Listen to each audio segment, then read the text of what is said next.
رسول اکرم صلی اللہ تعالی علیہ وسلم سے سوال کیا گیا، اے اللہ کے رسول، اللہ تبارک تعالی کی اس دھرتی پر کائنات میں اللہ جل جلالہ، اللہ وحدہ لا شریک کی بندگی اور عبادت کے لیے سب سے پہلے کون سا گھر بنایا گیا؟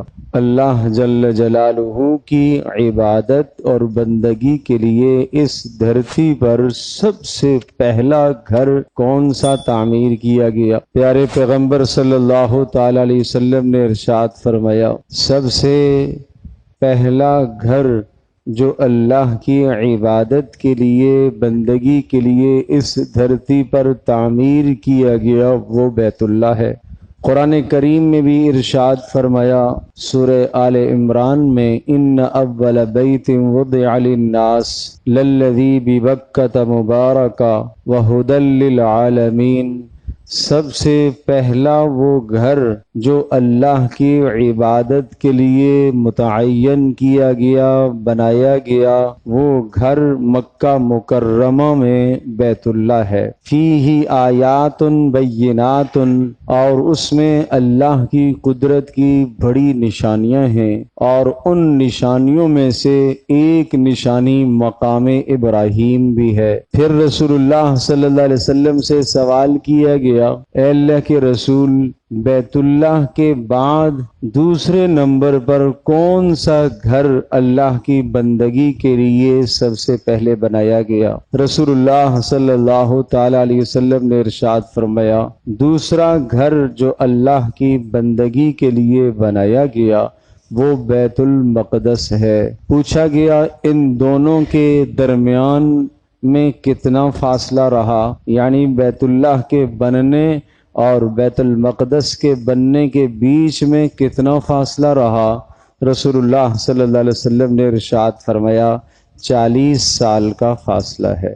گویا کہ رسول اکرم صلی اللہ تعالی علیہ وسلم نے بیت المقدس کو اللہ کی دھرتی پر اللہ کی عبادت کے لیے بنایا جانے والا دوسرا گھر قرار دیا۔ ایک فضیلت تو بیت المقدس کو یہ حاصل ہے۔ نمبر 2، یہ فضیلت حاصل ہے کہ بیت المقدس مسلمانوں کا قبلہ اول رہا۔ رسول اللہ صلی اللہ تعالی علیہ وسلم مکہ سے ہجرت کر کے مدینہ طیبہ تشریف لے گئے۔ بخاری شریف کی روایت میں ہے کہ آپ علیہ الصلاۃ والسلام نے 16 یا 17 مہینے بیت المقدس کی طرف رخ کر کے نماز پڑھی، اور پھر آپ کو حکم آیا تو آپ نے بیت اللہ کی طرف رخ کیا، فَوَلِّ وَجْهَكَ شَطْرَ الْمَسْجِدِ الْحَرَامِ، اب آپ مسجد حرام کی طرف رخ کر کے نماز پڑھیے، اور جہاں پر بھی ہوں، سفر میں ہوں، حضر میں ہوں، آپ ہوں، آپ کی امت ہو، یہاں تک کہ اگر بیت المقدس میں بھی آپ چلے جائیں تو تب بھی آپ بیت اللہ کی طرف رخ کر کے نماز پڑھیں۔ تو یہ بیت المقدس کو دوسرا اعزاز حاصل ہوا کہ مسلمانوں کا قبلہ اول ہے۔ نمبر 3، پیارے پیغمبر صلی اللہ تعالی علیہ وسلم نے جب معراج فرمائی، اللہ پاک نے رسول اللہ صلی اللہ علیہ وسلم کو بیت اللہ سے بیت المقدس تک لایا، اور بیت المقدس سے آپ کا آسمانی سفر شروع ہوا۔ یہ تیسرا اعزاز بیت المقدس کو حاصل ہے کہ بیت المقدس سے آپ کے سفر معراج کا آغاز ہوا، اس لیے کہ اسرا کہتے ہیں بیت اللہ سے بیت المقدس تک کے سفر کو، اور بیت المقدس سے آسمانوں کا جو سفر ہے اس کو معراج کہا جاتا ہے، اور دونوں کے اوپر پھر معراج کا اطلاق بھی ہوتا ہے۔ یہ تیسرا اعزاز حاصل ہے۔ چوتھا اعزاز یہ ہے کہ رسول اکرم صلی اللہ تعالی علیہ وسلم ختم المرسلین، خاتم الانبیاء کے ساتھ ساتھ آپ امام الانبیاء بھی ہیں، اور آپ کو امام الانبیاء ہونے کا جو شرف حاصل ہوا، آپ کو جو لقب حاصل ہوا، وہ اسی ارض مقدسہ میں ہی حاصل ہوا کہ آپ نے تمام کے تمام انبیاء علیہ الصلاۃ والسلام کو نماز پڑھائی اور آپ نے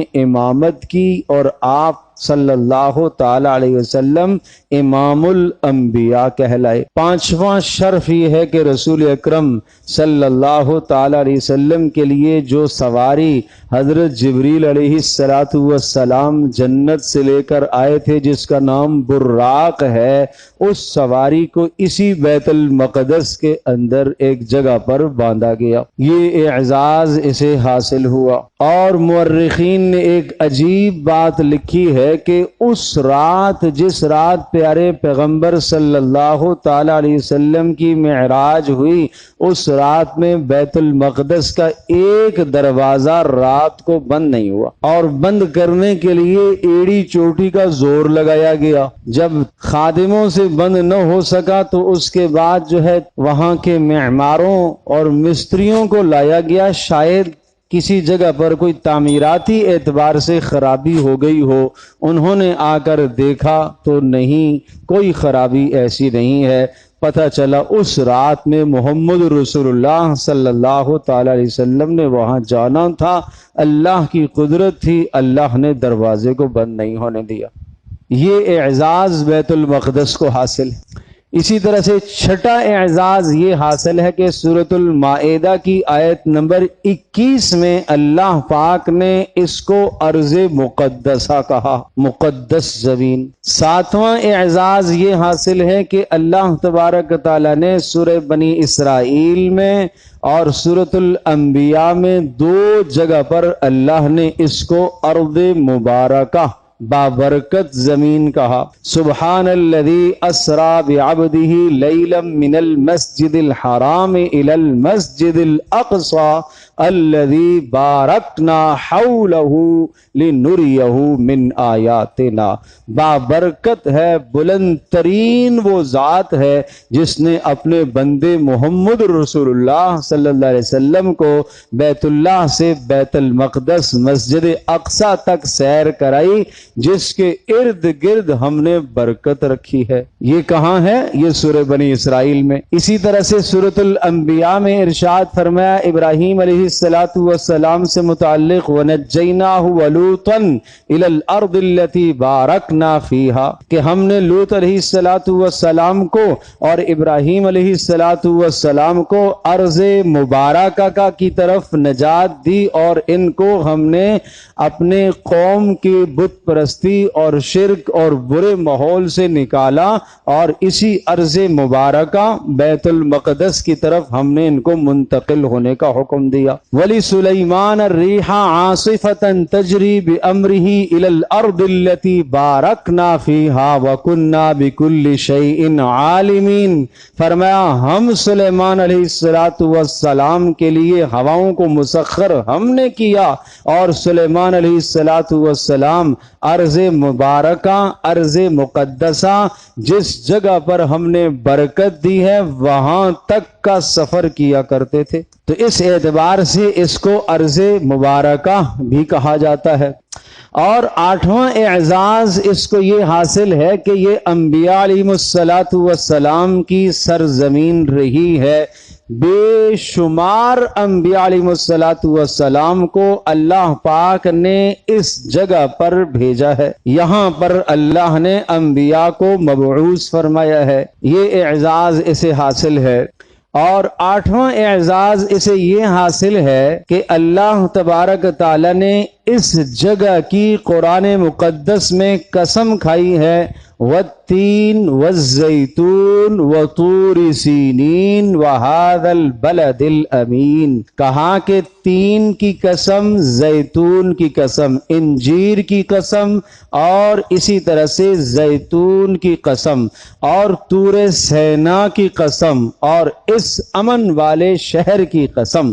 امن والے شہر سے مراد مکہ مکرمہ، طور سینا سے مراد ارض مصر، اور جہاں تین اور زیتون یعنی انجیر اور زیتون کے پھل ہوتے ہیں، اس سے مراد ارض فلسطین ہے۔ یہ قسمیں کھا کر کیا کہا اللہ نے؟ لقد خلقنا الانسان فی احسن تقویم، ہم نے انسان کو سب سے اعلیٰ اور اشرف بنایا۔ ثم رددناہ اسفل سافلین، پھر ہم نے اس کو ذلت اور پستی کے گھڑے میں بھی ڈالا۔ سنیے گا، بڑی اہم بات۔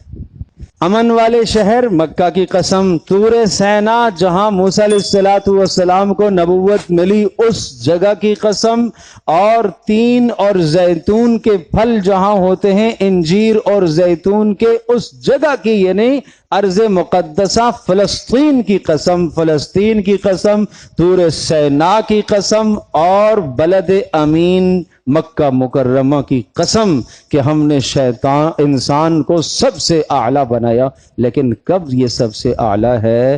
جب یہ اللہ کے حکموں کی پاسداری کرے گا۔ ان تین جگہوں کی قسم اس لیے کھائی کہ یہ تینوں کے تینوں علاقے محبت وہی ہیں، وہی کے اترنے کی جگہ ہیں تینوں، اور انسان کا سدھار وہی سے ہوتا ہے، انسان کی تربیت وہی سے ہوتی ہے، عقل سے نہیں ہوتی، اس کی تربیت وہی سے ہوتی ہے، اللہ کی جانب سے اترنے والے احکامات کے ذریعے سے اس انسان کی تربیت ہوتی ہے۔ اور یہ تین وہ جگہ ہیں کہ جہاں یہ محبت وہی، اللہ کی وحی یہاں کثرت سے اترتی رہی۔ اس لیے آگے فرمایا ثم رددناہ اسفل سافلین، اگر اس نے اللہ کی وحی کو چھوڑ کر زندگی گزاری تو ہم اس کو ذلیل اور رسوا کر دیں گے، اور انسانیت سے گرا کر اولئک کالانعام بل ہم اضل، حیوانوں سے بھی بدتر اس کو کر دیں۔ تو یہ اعزاز اس کو نواں یہ حاصل ہے کہ اللہ پاک نے اس جگہ کی قسم قرآن مقدس میں کھائی۔ 10واں اعزاز اس کو یہ حاصل ہے، یہ حضرت عمر بن خطاب خلیفہ دوم امیر المؤمنین رضی اللہ تعالی عنہ کی امانت ہے امت کے پاس، یہ امت کے پاس امانت ہے، یہ امت کے پاس امانت ہے۔ 11واں اعزاز اس کو یہ حاصل ہے کہ یہ امت کے عظیم الشان فاتح اور جرنیل صلاح الدین ایوبی کی جرت اور بہادری کا منہ بولتا ثبوت ہے۔ تو کوئی ارض مقدسہ فلسطین سے مسلمانوں کا تعلق آج کا نہیں ہے، سوائے ایک صدی کے ہمیشہ سے اس کے اوپر مسلمانوں کا، دین محمدی کا، حضرت محمد صلی اللہ تعالی علیہ وسلم کے دین کا جھنڈا ہمیشہ سے لہراتا رہا، ہمیشہ سے لہراتا رہا، اور یہ امت مسلمہ کی عظیم الشان امانت ہے۔ عمر بن خطاب رضی اللہ تعالی عنہ کے ہاتھوں میں فتح کیا ہوا علاقہ ہے، یہ مسلمانوں کا قبلہ اول ہے، یہ سب کے سب اعزازات اس کو حاصل ہیں۔ میں اس کی بڑی اور لمبی تاریخ میں نہیں جاتا، اگر حضرت محمد مصطفیٰ صلی اللہ تعالی علیہ وسلم کے پہلے کے زمانے کی تاریخ بیان کرے وہ ایک مستقل تاریخ۔ حضرت ابراہیم علیہ السلام کے دو بیٹے، حضرت اسحاق علیہ السلام اور دوسرے بیٹے حضرت اسماعیل علیہ السلام۔ اسماعیل علیہ السلام کو مکہ مکرمہ میں بیت اللہ کا امام مقرر کیا، اور اسحاق علیہ السلام کو فلسطین میں بیت المقدس کا امام مقرر کیا۔ پھر اسحاق علیہ السلام کے بیٹے ہیں حضرت یعقوب علیہ السلام، ابراہیم علیہ السلام کے پوتے، پھر وہ اس کے امام اور مقتدا رہے۔ پھر چلتے چلتے چلتے حضرت زکریا علیہ السلام، یحییٰ علیہ السلام، پھر عیسیٰ علیہ السلام، یہ جلیل القدر انبیاء کا مسکن رہا ہے، اور وہاں کئی تعداد میں انبیاء علیہ السلام کے مدفن ہیں، اور انبیاء علیہ السلام مدفون ہیں، ان کے مزارات ہیں وہاں پر۔ اور پھر حضرت یعقوب علیہ السلام کا نام، دوسرا نام اور لقب تھا اسرائیل۔ اسرائیل نام ہے یعقوب علیہ السلام، اسرائیل اس کا معنی ہے اللہ کا بندہ، اللہ کا بندہ۔ اور پھر حضرت یعقوب علیہ السلام کی اولاد اور نسل جو آگے چلی ان کو بنی اسرائیل کہا جانے لگا، ان کو بنو اسرائیل یا بنی اسرائیل کہا جانے لگا۔ پھر حضرت موسیٰ علیہ السلام جب مبعوث ہوئے تو موسیٰ علیہ السلام کی امت اور قوم کو پھر یہود کہا جانے لگا، بنو اسرائیل بھی یہود۔ بہرحال قرآن مقدس یہ کہتا ہے کہ رسول اکرم صلی اللہ تعالی علیہ وسلم کی آمد کے بعد نہ یہودیت دنیا میں رہے گی نہ نصرانیت دنیا میں رہے گی، اب محمد رسول اللہ صلی اللہ علیہ وسلم کا دین ہی غالب رہے گا، اس لیے کہ ان الدین عند اللہ الاسلام، اب اللہ نے اسلام کو منتخب کر دیا ہے، ورضیت لکم الاسلام دینا، اب قیامت تک دین اسلام ہی چلے گا، والذی ارسل رسولہ بالہدی ودین الحق لیظہرہ علی الدین کلہ۔ تین مقام پر اس مضمون کو اللہ نے ذکر فرمایا، اللہ نے محمد رسول اللہ صلی اللہ تعالی وسلم کو رسول بنا کر اس لیے بھیجا کہ آپ علیہ السلام کے دین کو اللہ گزشتہ تمام ادیان پر غالب کرے۔ اب گویا کہ سکہ چلے گا محمد رسول اللہ صلی اللہ تعالی وسلم کے دین کا، اب نہ یہودیت نہ نصرانیت نہ مجوسیت اور نہ کوئی اور دین، اب دین محمدی۔ وَمَن يَبْتَغِ غَيْرَ الْإِسْلَامِ دِينًا فَلَن يُقْبَلَ مِنْهُ، اب جو اسلام کے علاوہ کوئی اور دین منتخب کرے گا، اگر کوئی یہودیت چاہے گا اس کا پرچار کرے گا، نصرانیت کا پرچار کرے گا، فَلَن يُقْبَلَ مِنْهُ، ہرگز یہ محنت اس کی قبول نہیں کی جائے گی۔ وہ کہے میں تو اللہ کا نام لے رہا ہوں، میں تو اپنے نبی موسیٰ علیہ السلام کا پیروکار ہوں، قرآن کہہ رہا ہے وَهُوَ فِي الْآخِرَةِ مِنَ الْخَاسِرِينَ، وہ آخرت میں خسارے میں ہوگا۔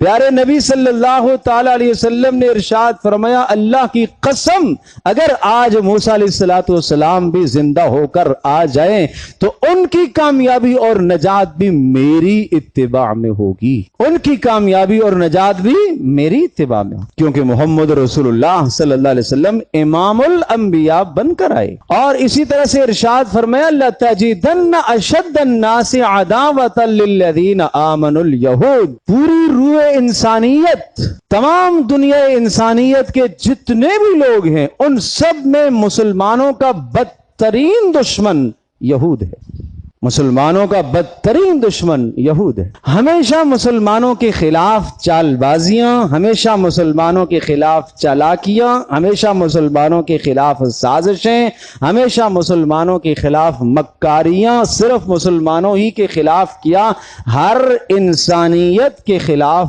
مکاریاں کرنا ان کا خاص وتیرہ رہا۔ اور قرآن کریم نے جو خاص طور پر ان کے جرم کو ایک جگہ نہیں کئی مقام پر ہائی لائٹ کیا ہے، وہ کیا ہے؟ قتل انبیاء۔ عام انسانوں کا قتل کرنا تو بہت بات کی بات ہے، نبیوں کا قتل کرنا بھی ان کے نزدیک کوئی معیوب نہیں تھا۔ سورۃ البقرہ میں آپ دیکھیے، سورہ آل عمران میں یہ مضمون دیکھیے، وَيَقْتُلُونَ النَّبِيِّينَ بِغَيْرِ حَقٍّ وَيَقْتُلُونَ الْأَنبِيَاءَ وَيَقْتُلُونَ النَّبِيِّينَ بِغَيْرِ الْحَقِّ وَيَقْتُلُونَ الْأَنْبِيَاءَ بِغَيْرِ حَقٍّ قُلْ فَلِمَ تَقْتُلُونَ أَنْبِيَاءَ اللَّهِ مِنْ قَبْلِ، اگر تم کہتے ہو کہ ہم اللہ کے دین کو ماننے والے ہیں تو بتاؤ اللہ کے نبیوں کو تم نے کیوں، اللہ کے نبیوں کے خونوں سے اپنے ہاتھوں کو کیوں رنگا تم نے؟ کوئی جواب نہیں، کوئی جواب ان کے پاس نہیں تھا جو محمد رسول اللہ صلی اللہ علیہ وسلم کے زمانے میں یہود تھے۔ بتاؤ تمہارے آباء و اجداد نے ایسا کیا کہ نہیں؟ ان الذین یکفرون بآیات اللہ، بے شک وہ لوگ جو اللہ کی آیات کا انکار کرتے ہیں، ویقتلون النبیین بغیر حق، اور نہ حق نبیوں کو قتل کرتے ہیں۔ اگلا جملہ سنیے گا، ویقتلون الذین یأمرون بالقسط من الناس، اور ان لوگوں کو بھی قتل کرتے ہیں جو امر بالمعروف کرتے ہیں، لوگوں کو نیکی کا حکم دیتے ہیں، ایسے لوگوں کو بھی قتل کرتے ہیں اور ان کے مقدس خون سے اپنے ناپاک ہاتھوں کو رنگتے ہیں۔ فبشرہم بعذاب علیم، انہیں دردناک عذاب کی اطلاع کر دو۔ اولئک الذین حبطت اعمالہم، ان کے سارے اعمال دنیا میں ضائع ہیں، ان کا دوسروں کے ساتھ ہمدردی کرنا سب تباہ ہے، برباد ہے۔ تم ان کی چند اچھائیوں کو دیکھ کر مت ان کے مداح ہو جاؤ اور مت ان کی تعریف میں رطب اللسان ہو جاؤ، اللہ کے ہاں ان کے کسی کام کا اعتبار نہیں ہے بھائی۔ تو یہ تو ہمیشہ سے قتل ان کا وتیرہ رہا اور ان کا طریقہ کار رہا ہے، اور یہ ان کا طریقہ واردات رہا۔ پھر خاص طور پر رسول اکرم صلی اللہ تعالی علیہ وسلم کی بعثت مبارکہ کے بعد، کیا آپ کو یہ بات معلوم ہے؟ شاید اگر آپ نے تاریخ کا مطالعہ کیا ہو اور دیکھا ہو تو یہ مدینہ منورہ میں جو یہود آباد تھے، قبیلہ بنو قینقاع ایک قبیلہ آباد تھا، بنو قریظہ، بنو نذیر، بنو قینقاع، 3 بڑے قبائل یہود کے آباد تھے۔ ان میں بنو قینقاع ایک وہ قبیلہ تھا کہ جس قبیلے نے ہجرت کر کے یہاں یثرب میں آ کر سکونت اختیار کی تھی، اور اس قبیلے کا یہ کہنا تھا کہ ہم نے یہاں ہجرت اس لیے کی ہے کہ نبی آخر الزمان جو ہماری کتابوں میں بیان آیا ہے وہ یثرب میں ہجرت کر کے آئیں گے اور ہم سب سے پہلے ان کے انصار بنیں گے اور ہم ان کی مدد کریں گے۔ جب محمد رسول اللہ صلی اللہ تعالی علیہ وسلم کو اللہ نے مبعوث فرمایا، آپ علیہ السلام مکہ میں پیدا ہوئے، 40 سال زمانہ گزرا، پھر آپ علیہ السلام کا 13 سال نبوت کا زمانہ مکہ میں گزرا، پھر آپ نے ہجرت مدینہ طیبہ میں فرمائی، تو یہ تو کہنے لگے ہم تو نہیں مانیں گے۔ ارے بھائی تم تو اس انتظار میں تھے کہ محمد رسول اللہ نبی آخر الزمان آئیں گے تو ہم ان پر ایمان لائیں گے اور ہم اول انصار بنیں گے، کیوں نہیں مانو گے؟ کہنے لگے یہ تو ہمارے خاندان میں سے نہیں آیا ہے، یہ تو جناب بنو اسماعیل میں سے ہے، بنو اسرائیل میں سے نہیں ہے۔ یہ حسد ظالموں کو کھا گیا۔ اس حسد کی بنیاد پر محمد رسول اللہ صلی اللہ تعالی علیہ وسلم پر ایمان لانے سے قاصر رہے۔ لیکن قرآن مقدس کا انداز بڑا عجیب ہے، لیسو سوا، سارے ایسے نہیں ہیں۔ بعض یہود تھے جو ایمان لائے محمد رسول اللہ صلی اللہ علیہ وسلم پر، محمد رسول اللہ صلی اللہ علیہ وسلم کے دین کو سینے سے لگایا، تو ایسوں کو اللہ تبارک تعالیٰ نے فرمایا اللہ تمہیں 2 اجر دے گا، اس لیے کہ گزشتہ دین پر بھی تم قائم تھے اور محمد رسول اللہ صلی اللہ تعالی علیہ وسلم جب آئے ان پر بھی آپ نے ایمان لایا۔ لیکن جنہوں نے محمد رسول اللہ صلی اللہ علیہ وسلم پر ایمان نہیں لایا یا آج ایمان نہیں رکھتے، قرآن کریم ان کو صاف کہتا ہے یہ مسلمانوں کے سخت ترین دشمن ہیں، سخت ترین کے ساتھ ساتھ بدترین دشمن ہیں، اور یہ ہمیشہ دشمنی رہے گی ان کی۔ جنگ عظیم سے قبل کی بات ہے کہ ان کی زیادہ تر آبادی جرمن میں تھی، اور جب ہٹلر نے ان کو مارا اور ان کا قتل عام کیا، اتنا بدترین قتل عام کیا، قتل عام کرنے کے بعد اس نے ایک دعویٰ کیا کہ دنیا سے میں نے 90% یہودی مار دیے اور 10% میں نے اس لیے چھوڑ دیے تاکہ آنے والے لوگ تاریخ میں مجھے برا نہ کہیں، کہ سمجھ جائیں کہ میں نے ان بدماشوں کو کیوں مارا ہے۔ بات سمجھ میں آ رہی ہے کہ لوگوں کو یہ بات سمجھ میں آ جائے کہ میں نے انہیں کیوں مارا ہے، کہ 10% چھوڑے تاکہ ان کی عیاری، ان کی مکاری، ان کی چالاکی، ان کی بے وفائی، ان کی سازشوں کو لوگ دیکھیں اور لوگوں کو پتہ چلے کہ کس قدر جو ہے وہ انسانیت کا کہ یہ قتل عام چاہتے، یہ اس نے دعویٰ کیا تھا۔ پھر اس کے بعد کسی نے پناہ نہ دی۔ برطانیہ سرکار کو یہ خیال ہونے لگا کہ شاید یہ ہماری طرف رخ کریں اور ہمارے یہاں یہ پناہ گزین ہو جائیں، تو اس وقت یوں سمجھ لیجئے کہ 1947-46 کی بات ہے کہ یہ برطانیہ کی ایک سوچ اور سازش کے مطابق مسلمانوں کے سینے میں اسرائیلی خنجر کھوپ دیا گیا، اور یہ فلسطین ارض مقدسہ کے 2 ٹکڑے ہو گئے۔ جس ریاست میں اصلیت مسلمانوں اکثریت تھی وہ مسلمانوں کو دے دیا گیا، اور جہاں اکثریت تھی نہیں ان کو لا کر آباد کیا گیا۔ کیوں؟ مسلمانوں کی خلافت کو توڑنے کے لیے، مسلمانوں کے اتحاد کو پاش کرنے کے لیے، ٹکڑے ٹکڑے کرنے کے لیے۔ اور جب ان کو وہاں لا کر آباد کیا گیا تو انہوں نے پھر وہاں کی جو امت مسلمہ آباد تھی ان کے خلاف سازشیں کرنا شروع کر دی، اور سازشوں کے نتیجے میں بات یہاں تک پہنچی کہ ہر دن قتل عام مسلمانوں کا ہوتا رہا۔ تاحال ہو رہا ہے، تاحال ہو رہا ہے۔ اور میرا عزیز دوستوں اور بزرگوں، امت مسلمہ کے باہمی افتراق اور انتشار کی وجہ سے آج مسلمان جگہ جگہ پس رہا ہے۔ آج اگر امت مسلمہ کے 57-58 ملک اگر باہمی اتحاد کر لیں تو کوئی دنیا کی طاقت امت مسلمہ کا کچھ نہیں بگاڑ سکتی۔ امت مسلمہ کے پاس اتحاد کی واحد طاقت قرآن و سنت ہے۔ مختلف قبائل کے، مختلف علاقوں کے، مختلف قوموں کے، مختلف ملکوں کے لوگ، مختلف تہذیبوں کے لوگ، مختلف ثقافتوں کے لوگ، مختلف تمدن کے لوگوں کو یکجا کرنے کے لیے جو سب سے مؤثر ترین چیز ہے وہ قرآن و سنت ہے۔ کیا آپ نہیں جانتے محمد رسول اللہ صلی اللہ تعالی علیہ وسلم کی بعثت اور آمد سے پہلے قبائل آپس میں بٹے ہوئے تھے؟ جزیرہ عرب میں قبائل بھی آپس میں بکھرے ہوئے تھے اور بٹے ہوئے تھے، اور محمد رسول اللہ صلی اللہ تعالی علیہ وسلم نے دینی قیادت کے ساتھ ساتھ سیاسی قیادت کرتے ہوئے تمام کے تمام جزیرہ عرب کو آپ نے ایک پلیٹ فارم پر جمع کیا۔ لیکن محمد رسول اللہ صلی اللہ تعالی علیہ وسلم کی بعثت کا مقصد صرف جزیرہ عرب کو ایک پلیٹ فارم پر جمع کرنا نہیں تھا۔ اگر یہ مقصد تھا تو یہ مقصد رسول اللہ صلی اللہ علیہ وسلم کو پہلے سے بھی حاصل تھا۔ کیا یہ بات آپ نے سن رکھی ہے نا کہ رسول اللہ صلی اللہ تعالی علیہ وسلم کو قریش مکہ نے یہ پیشکش کی تھی کہ اگر آپ چاہتے ہیں تو ہم آپ کو تمام عرب کا سردار مان لیں گے، قیادت آپ کے ہاتھ میں دے دیں گے، آپ اس پیغام کو چھوڑ دیں۔ محمد رسول اللہ صلی اللہ تعالی وسلم کا مشن اور مقصد صرف جزیرہ عرب نہ تھا بلکہ قیامت تک آنے والی پوری انسانیت۔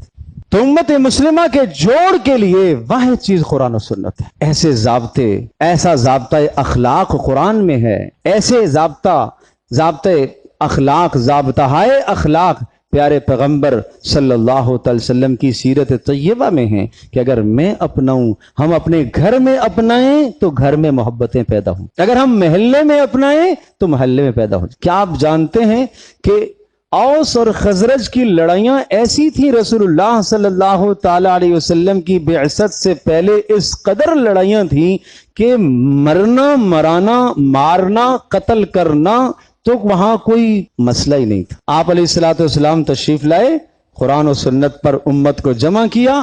قرآن کہتا ہے وَكُنْتُمْ عَلَى شَفَا حُفْرَةٍ مِّنَ النَّارِ فَأَنْقَذَكُم مِّنْهَا، اللہ پاک نے تمہارے درمیان میں محبتیں ڈالی، فَأَصْبَحْتُم بِنِعْمَتِهِ إِخْوَانًا، اللہ کے فضل سے تم سب کے سب بھائی بھائی بن گئے، ورنہ حال یہ تھا کہ تم مرتے اور سیدھے جہنم میں جاتے۔ تو میرے عزیز دوستوں اور بزرگوں، اس وقت کی جو صورتحال ہے ارض مقدسہ فلسطین میں، جو مسلمانوں کا قتل عام یا مسلمانوں کے ساتھ جو زیادتیاں اور ظلم ہو رہے ہیں، میری اور آپ کی کیا ذمہ داری ہے؟ گو کہ عمر بن خطاب رضی اللہ تعالی عنہ اور امت مسلمہ کے جرنیل عظیم سلطان صلاح الدین ایوبی رحمت اللہ علیہ نے جس طرح سے جہاد و قتال کیا، آج اس وقت ہم مجبور بھی کر دیے گئے اور ہم محروم بھی کر دیے گئے۔ لیکن دعائیں کرنے سے کس نے روکا ہے ہمیں؟ دلی ہمدردی رکھنے سے کس نے روکا ہے مجھے اور آپ کو؟ یہود کی مصنوعات سے بائیکاٹ کرنے سے ہمیں کس نے روکا ہے؟ کیوں ہمیں ان کی چیزیں اچھی لگتی ہیں؟ کیوں ہمیں ان کی مصنوعات بہتر لگتی ہیں؟ کیوں ہم امت مسلمہ کی مصنوعات کو کیوں نہیں اختیار کرتے؟ کیا چیز ہے وہاں پر؟ صرف اپنا اسٹیٹس بڑا کرنے کے لیے، اپنے آپ کو بڑھانے کے لیے، اپنے آپ کو معاشرے کے اندر ایک امتیازی شان اپنے آپ کو دینے کے لیے اور ایسا کرنے کے لیے؟ کیوں غیروں کو فائدہ پہنچاتے ہو؟ کیوں یہود کو مالی فائدہ پہنچاتے ہو؟ کیوں نصرانیوں کو مالی فائدہ پہنچاتے ہو؟ میں بحث اس وقت حلال حرام پر نہیں کر رہا کہ کون سی مصنوعات حلال ہیں اور کون سی مصنوعات حرام ہیں، میں بات یہ کر رہا ہوں کہ اپنے دشمن کو مالی فائدہ کیوں پہنچاتے؟ اپنے دشمن کو مالی فائدہ پہنچا کر محمد رسول اللہ صلی اللہ تعالی علیہ وسلم کے دل کو کیوں دکھاتے ہو؟ اپنے اور امت مسلمہ کے دشمن یہود کی وضع قطع اور ان کی طرز زندگی اپنا کر اپنے آپ کو کس طرح سے رسول اللہ صلی اللہ علیہ وسلم کے پاس لے کر جاؤ؟ کس منہ سے محمد رسول اللہ صلی اللہ علیہ وسلم سے سفارش کی درخواست کرو گے؟ کس منہ سے پیارے نبی صلی اللہ تعالی علیہ وسلم سے کہہ سکو گے کہ اے پیارے نبی میں بھی آپ کا امتی؟ حمایت تو دوسروں کی ہم کرتے ہیں، حمایت تو یہود کی ہے، حمایت تو نصارہ کی ہم کرتے ہیں، حمایت تو غیر مسلم اقوام کی کرتے ہیں، مدح سرائی کرتے ہوئے ہم تھکتے نہیں ہیں، زبان ہر وقت رطب اللسان ہم رہتے ہیں ان کی مدح سرائی میں۔ کاش اتنی مدح محمد رسول اللہ کی کرتے، کاش اتنی تعریف پیارے نبی صلی اللہ تعالی وسلم کی کرتے، کاش پیارے نبی صلی اللہ تعالی وسلم کی اتنی زندگی آپ پڑھتے، کاش وضع قطع تہذیب و ثقافت اور تمدن محمد رسول اللہ صلی اللہ علیہ وسلم کی اپناتے، جس سے متعلق اللہ کہہ رہا ہے لقد کان لکم فی رسول اللہ اسوۃ حسنہ، تمہارے لیے سب سے خوبصورت زندگی کائنات میں اگر سب سے بہترین اور خوبصورت زندگی کسی کی ہو سکتی ہے تو وہ محمد رسول اللہ کی ہو سکتی، وہ وہی زندگی۔ تو آئیے کم از کم 2 باتوں کا تو ہم التزام، بلکہ 3 باتوں کا ہم تو التزام کریں۔ نمبر 1، دعاؤں میں اپنے فلسطینی بھائیوں کو یاد رکھیں، رات تہجد پڑھ کر 2 رکعت نماز نفل پڑھ کر دعائیں تو کریں کم از کم۔ اے اللہ امت مسلمہ کو اتحاد عطا فرما، اے اللہ امت مسلمہ کو قیادت عطا فرما، نیک قیادت عطا فرما کہ جس کی قیادت میں، اس نیک قیادت میں امت مسلمہ متحد ہو جائے اور پھر دنیا کی کوئی طاقت مسلمانوں کا کچھ نہ بگاڑ سکے۔ اور اللہ سے یہ مانگو کہ اللہ امت مسلمہ میں اسلام کی روح کو اور طاقت کو زندہ فرما، محمد رسول اللہ صلی اللہ علیہ وسلم جو روح پھونک کر گئے ہیں، اے اللہ اس روح اور طاقت کو زندہ فرما۔ ارے بھائی آمین تو کہہ دو۔ اور دوسرا میں نے عرض کیا تھا کہ اپنے دشمن کی مصنوعات سے تو اجتناب کیجئے، احتراز کیجئے، کیا ضرورت ہے ان کی مصنوعات کو اپنانے کی۔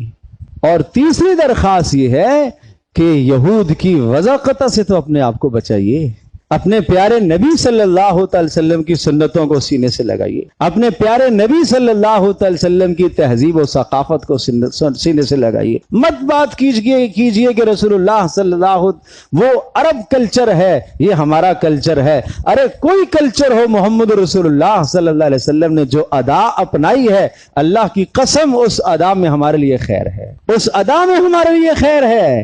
جیسے آپ نے کپڑے پہنے ہیں ان میں ہمارے لیے خیر ہے، جیسے آپ نے بیٹھ کر کھانا کھایا اسی میں ہمارے لیے بہتری ہے، جیسے آپ نے شادیاں کی کروائیں اس میں ہمارے لیے خیر ہے، جیسے آپ نے تجارت اختیار کی اس میں ہمارے لیے خیر ہے، جیسے آپ علیہ الصلوۃ والسلام نے تہذیب اختیار فرمائی اس میں ہمارے لیے خیر۔ اور سنیے پیارے نبی صلی اللہ تعالی علیہ وسلم نے تو صاف صاف فرمایا خالف الیہود والنصارى، یہود و نصارہ کی مخالفت کیجئے، یہود و نصارہ کی مخالفت کیجئے، ان کی ہاں میں ہاں مت ملائیے، ان کے رنگ میں مت رنگیے اپنے آپ کو، میرے رنگ میں رنگ جاؤ، میری سنت پر آ جاؤ۔ جس نے میری سنت کو محبوب بنایا اس نے مجھے محبوب بنایا، اور جس نے مجھے محبوب بنایا وہ جنت میں میرے ساتھ ہوگا۔ المرء مع من احبا، اے اللہ کے رسول آپ تو بلند مقام پر قیامت میں ہوں گے، جنت میں ہوں گے، ہم کیسے آپ کے ساتھ پہنچ سکیں گے آپ کے مقام اور مرتبے کو؟ آپ نے فرمایا غم نہیں کرو، المرء مع من احبا، آدمی اسی کے ساتھ ہوگا جس سے محبت کرے گا۔ صحابہ کہتے ہیں ہمیں اس بات سے جو خوشی ہوئی، زندگی میں اتنی خوشی نہیں ہوئی، اس لیے کہ ہماری سب سے زیادہ محبت کس سے ہے؟ محمد رسول اللہ صلی اللہ علیہ وسلم سے۔ ایک ایک صحابی نبی کی ادا کو اپنے جسم میں سر تا پا رسول اللہ صلی اللہ علیہ وسلم کی ایک ایک ادا کو اپناتا ہے، اور اس ادا کو اپنا کر فخر محسوس کرتا ہے۔ اور سلمان فارسی رضی اللہ تعالیٰ عنہ کو ایک یہودی نے طنزاً کہا، طنز کرتے ہوئے کہا ارے سنا ہے تمہیں تمہارا نبی استنجے کے طریقے بھی بتاتا ہے؟ آج ہمارے جیسا کوئی ہوتا نہیں یار ایسی بات نہیں ہے کوئی بھی، ہم تو تعویل کرتے نا، ہم تو کیا کرتے؟ تعویل کرتے۔ نہیں بھائی کوئی ایسی بات نہیں ہے، ایسی باتیں نہیں بتاتے، نہیں ایسی۔ او ہو کیا ہی جذبہ تھا، کیا ہی جذبہ تھا، کیا ہی جذبہ تھا اس صحابی رسول کا، کیا ہی عشق تھا اپنے نبی کے ساتھ، کیا ہی محبت تھی اپنے نبی کے ساتھ، بول پڑے۔ اللہ کی قسم ہمیں یہ بھی نہیں پتا تھا، ہمیں ہمارے نبی نے استنجے کا طریقہ بھی بتایا کہ جب تم میں سے کوئی آدمی استنجے کو آئے تو قبلے کی طرف منہ بھی نہ کرے اور پیٹھ بھی نہ کرے۔ ہمیں ہمارے نبی نے یہ بتایا ہے۔ تمہیں برا لگے تو لگے، ہمیں تو وہ پریشانی نہیں ہے۔ آج ہم تو ڈرتے ہیں نا، وہ ناراض ہو جائے گا، وہ ناراض ہو جائے گا، یہ ہو جائے گا، وہ ہو جائے گا۔ خاص طور پر میرے وہ دوست و احباب جو باہر ممالک میں رہتے ہیں، تمہارا تو مقابلہ ہے کفر کے ساتھ، تمہارا تو بڑا مقابلہ ہے کفر کے ساتھ، تمہارے سامنے تو کفریہ طاقتیں ہیں، تمہیں تو محمد رسول اللہ صلی اللہ تعالی وسلم کا ترجمان بن کے رہنا چاہیے، تمہیں تو محمد رسول اللہ صلی اللہ علیہ وسلم کے دین کی نشر و اشاعت اور پرچار کرنا اپنے لیے سعادت سمجھنی چاہیے۔ اللہ مجھے بھی آپ کو سب کو عمل کی توفیق۔